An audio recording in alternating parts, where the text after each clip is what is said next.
आज मैं स्नोपियर शीर्षक वाली पोस्ट एपोकैलिप्टिक विज्ञान फाई एक्शन फिल्म की व्याख्या करने जा रहा हूँ। साल 2013 में रिलीज हुई। इससे पहले कि हम शुरू करें, चेतावनी आगे बिगाड़ देती है। ध्यान रखना और ख्याल रखना। 2014 में वैज्ञानिकों ने CW7 एक शीतलन सामग्री को इसकी ऊपरी सतह में वितरित करने की योजना बनाई। पृथ्वी जलवायु परिवर्तन से निपटने के लिए। दुर्भाग्य से प्रयोग उल्टा पड़ जाता है। इस प्रकार एक नया हिमयुग बनता है और सब कुछ मौत के लिए जम जाता है। ट्रेन में चढ़ने वाले कुछ भाग्यशाली लोग ही सर्वनाश के बाद जीवित रहते हैं। 17 साल बाद 2031 में ट्रेन तो चलती रहती है, लेकिन टेल कंपार्टमेंट के लिए स्थिति और भी खराब हो जाती है। ट्रेन को अलग अलग डिब्बों में विभाजित किया गया है, जिसमें आगे की तरफ अमीर और पीछे के हिस्से में गरीब है। सुरक्षा गार्ड गरीबों के साथ बुरा व्यवहार करते हैं और खाने के लिए केवल प्रोटीन बार देते हैं। कर्टिस एवरेट और उनके दूसरे इन कमांड एडगर सहित कुछ लोगों के लिए स्थिति अस्वीकार्य है, लेकिन वे इस समय कोई कार्रवाई नहीं कर सकते हैं। एक दिन उन्हें एक गुप्त संदेश प्राप्त होता है, जिसमें उन्हें नाम कोंगसू नाम के एक व्यक्ति के बारे में बताया जाता है, जो एक सुरक्षा विशेषज्ञ है, लेकिन वर्तमान में जेल खंड में बंद है। कर्टिस अपने नेता गिलियम के साथ नाम लेने की योजना बना रहा है, क्योंकि वह एकमात्र ऐसा व्यक्ति है जो उनकी मदद कर सकता है, अन्य वर्गों के द्वार खोलकर उन्हें आगे की ओर ले जा सकता है। गिलियम उसे बताता है कि उन्हें इंजन को संभालने की जरूरत है, क्योंकि ट्रेन को नियंत्रित करने का यही एकमात्र तरीका है। कर्टिस गिलियम को एक पिता तुल्य मानते हैं और एक संभावित नेता अपने विचार व्यक्त करते हुए कहते हैं कि उन्हें वर्तमान कप्तान वेलफोर्ड के बजाय इंजन चलाना चाहिए। एडगर एक युवा लड़का है जो कर्टिस के काफी करीब है और अक्सर विद्रोह के लिए अपनी योजनाओं पर चर्चा करता है। वह सोचता है कि गिलियम के बाद कर्टिस को मिशन का नेतृत्व करना चाहिए, लेकिन वह इस विचार से सहमत नहीं है। जैसे ही वे बात करते हैं, कुछ गार्ड उनके डिब्बे में आ जाते हैं और बच्चों को चिकित्सा निरीक्षण के लिए आगे आने के लिए कहते हैं, जबकि माता-पिता को पीछे रहने के लिए मजबूर किया जाता है। निरीक्षण के बाद टिम्मी और एंडी को ले जाया जाता है, क्योंकि उनके माता-पिता उनके लिए रोते हुए पीछे रह जाते हैं। एंडी के पिता एंड्रयू गुस्सा हो जाते हैं और मंत्री मेसन पर जूते से हमला करते हैं, लेकिन वे उसका एक हाथ बाहर बर्फ में रखकर उसे सजा देते हैं। मेसन दूसरों को उस पर जूता फेंकने के लिए डांटते हुए संबोधित करता है और उन्हें चेतावनी देता है कि वे उसके खिलाफ कुछ भी मूर्खतापूर्ण प्रयास न करें। वह कहती है कि हर कोई अपनी पूर्व निर्धारित स्थिति की सेवा कर रहा है और उन्हें अपने भाग्य को स्वीकार करना चाहिए, अन्यथा परिणाम विनाशकारी होंगे। एंड्रयू का हाथ शीतदंश से प्रभावित हो जाता है और गार्ड उसे जबरन काट देते हैं। अपने घायल शरीर को ढकने के बाद गिलियम मेसन से विलफोर्ड को अपना संदेश देने के लिए कहता है कि वह उससे बात करना चाहता है। स्थिति के बारे में सोचते हुए कर्टिस ने मान लिया कि गार्ड खाली बंदूकें ले जा रहे हैं, क्योंकि वे पिछले विद्रोह के दौरान गोली से बाहर निकल गए थे। वह उन पर हमला करने की योजना बनाता है, लेकिन गिलियम उसे रोकता है और उसे कुछ समय के लिए धैर्य रखने के लिए कहता है। गिलियम के सुझाव पर वे सामने वाले डिब्बे में आगे बढ़ने और इंजन को नियंत्रित करने की अपनी योजना को अंतिम रूप देते हैं। अपने गुप्त हथियारों को बाहर निकालने के बाद टेल सेक्शन के लोग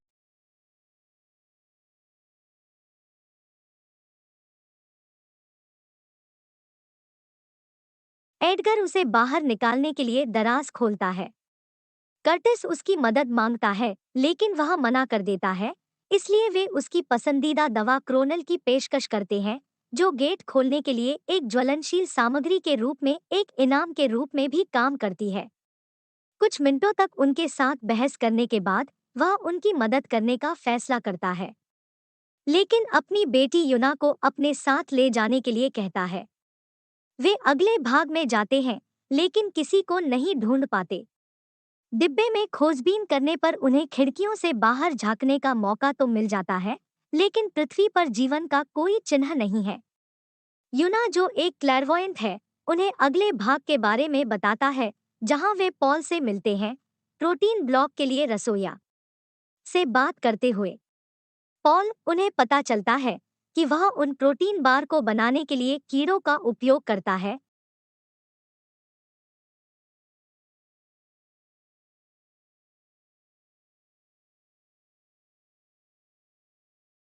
लेकिन कर्टिस अपने दोस्त से इसे बाकी लोगों से गुप्त रखने के लिए कहता है।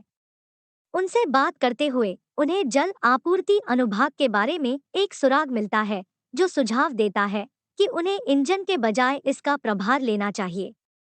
पॉल इसका सटीक स्थान बताता है, जहां पानी एकत्र किया जाता है और पीने के प्रयोजनों के लिए पुनर्नवीनीकरण किया जाता है। गिलियम पॉल के साथ स्थिति पर चर्चा करता है और इसे सबसे महत्वपूर्ण खंड के रूप में लेने का सुझाव देता है, और वे इस पर अपना हाथ रखते हैं।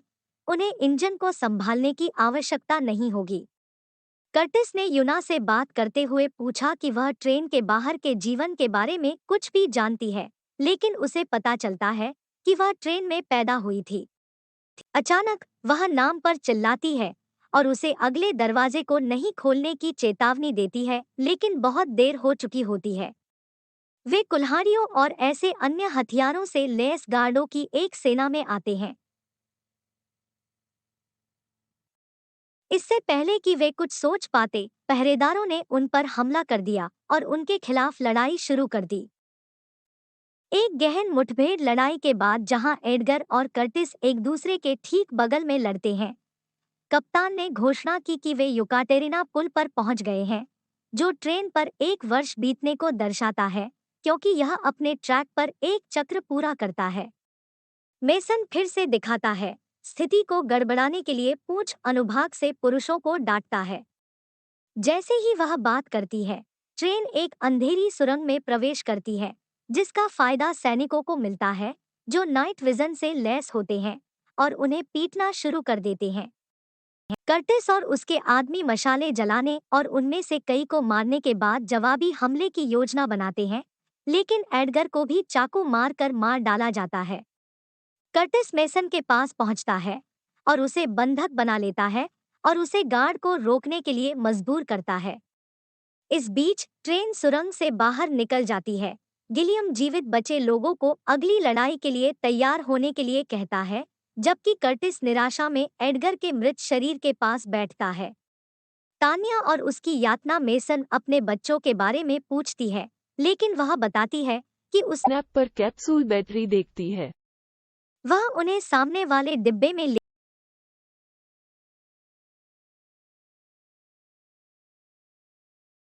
रात में गिलियम कर्टिस से उसकी अगली योजना के बारे में पूछता है और वह बताता है कि वह अभी भी आगे बढ़ने के लिए दृढ़ है। जाने से पहले गिलियम ने उन्हें सामने के डिब्बों के बारे में निर्देश दिया और कर्टिस को टेल सेक्शन के लिए नया नेता बनने के लिए कहा। जैसे ही वे आगे बढ़ते हैं,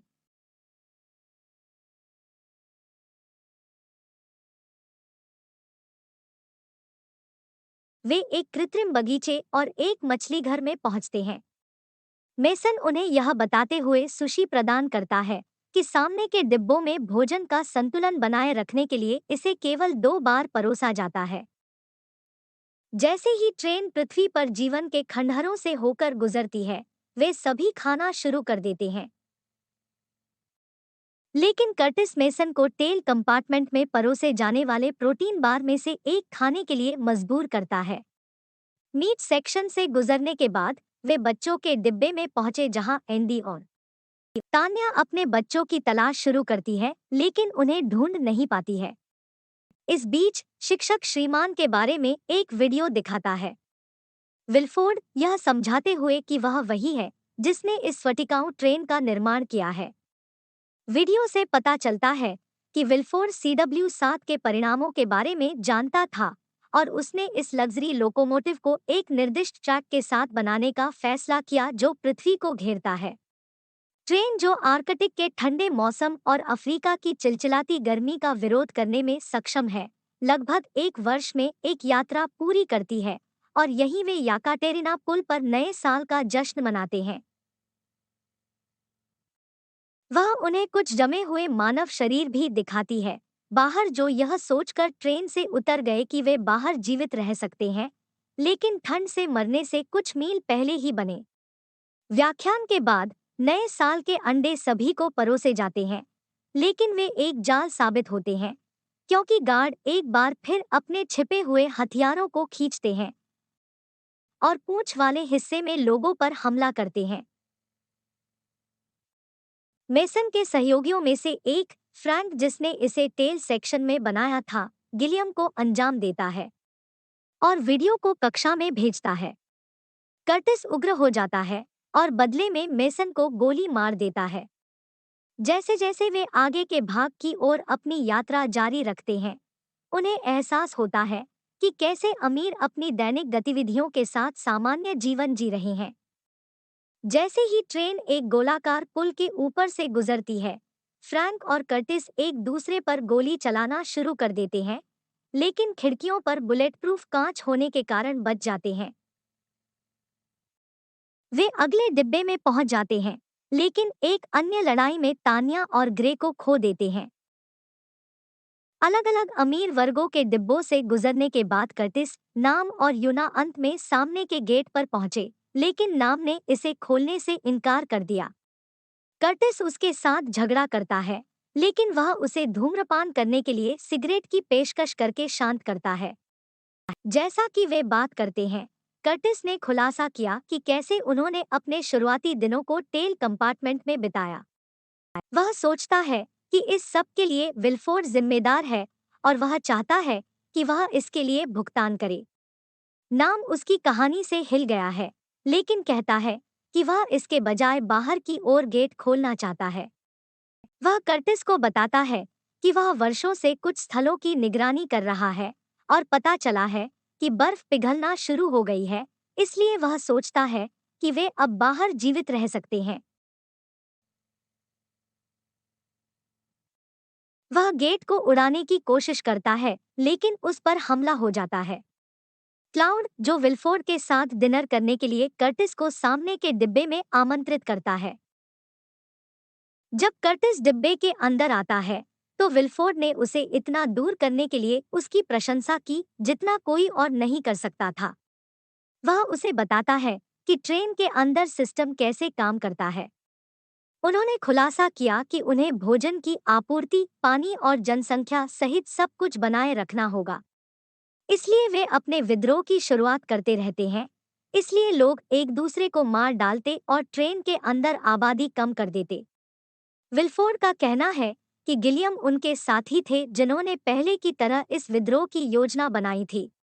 उनकी युकाटेरिना ब्रिज पर इसे समाप्त करने की योजना थी, लेकिन उन्होंने जवाबी हमला किया, जो केवल उनके मिशन में शामिल हुआ, जिससे मरने वालों की संख्या और भी बढ़ गई, लेकिन गिलियम को इसकी कीमत चुकानी पड़ी। कर्टिस को उनके दावों पर विश्वास नहीं हो रहा है, लेकिन टेल कंपार्टमेंट में कॉल डायल करके उन्होंने इसे साबित कर दिया है और 74% आबादी को मारने का आदेश दिया। विल्फोर्ड उसे इंजन के पास ले जाता है और उसकी जगह ट्रेन का नेतृत्व करने की पेशकश करता है। वह उसे एक नोट भी देता है, जिससे पता चलता है कि वह वही था जो उन्हें संकेत भेजता रहा। वह जोर देकर कहते हैं कि कर्टिस प्रभारी है और चीजों को छोड़ दे क्योंकि वे संतुलन बनाए रखने के लिए महत्वपूर्ण हैं। जैसा कि वे बात करते हैं, नाम और यूना सामने वाले डिब्बे के यात्रियों के खिलाफ लड़ते हैं और गेट खोलने का प्रबंधन करते हैं। कर्टिस विल्फोर्ड के सुझाव से सहमत प्रतीत होता है, लेकिन यूना ने उसे फ्लोरबोर्ड खोलने के लिए कहा और वे टिम्मी को इंजन में एक गुलाम के रूप में काम करते हुए पाते हैं। विल्फोर्ड ने खुलासा किया कि इंजन के कुछ हिस्से विलुप्त हो गए थे और उन्हें संचालित करने के लिए मैनुअल बल की आवश्यकता थी, लेकिन छोटे स्थान में केवल छोटे बच्चों को अनुमति दी गई थी, इसलिए वे उन्हें पूंछ के डिब्बों से लाते रहे। कर्टिस टिम्मी को आउट कर देता है, लेकिन परिणाम के रूप में अपना हाथ खो देता है। इस बीच एंडी दिखाता है और कर्टिस के रुकने के अनुरोध को अनदेखा करते हुए इंजन में अपनी स्थिति लेता है। विल्फोर्ड उसे बताता है कि हर कोई उसके पूर्व निर्धारित पदों पर काम कर रहा है और वह उसकी बात नहीं मानेगा। इस बीच गेट को उड़ाने वाले विस्फोट को प्रज्वलित करते हुए यूना ने आग जलाई। यह एक हिमस्खलन पैदा करने वाला एक बड़ा विस्फोट होता है जो ट्रेन को पटरी से उतार देता है। नाम और कर्टिस यूना और टिम्मी को ढाल देने के लिए अपने शरीर का उपयोग करते हैं, जबकि बाकी सभी मर जाते हैं। अंततः यूना और टिम्मी ट्रेन के मलबे से बाहर आते हैं और एक ध्रुवीय भालू को देखते हैं, जो दर्शाता है कि पृथ्वी पर अभी भी जीवन मौजूद है। ऐसे ही रोमांचक और शानदार कहानियों के लिए चैनल को आज ही लाइक और सब्सक्राइब कर लीजिए, क्योंकि दोस्तों हम हर रोज आपके लिए नई फिल्म लाते रहेंगे। आप और कौन सी मूवी यहाँ देखना चाहते हो, कमेंट सेक्शन में बताओ।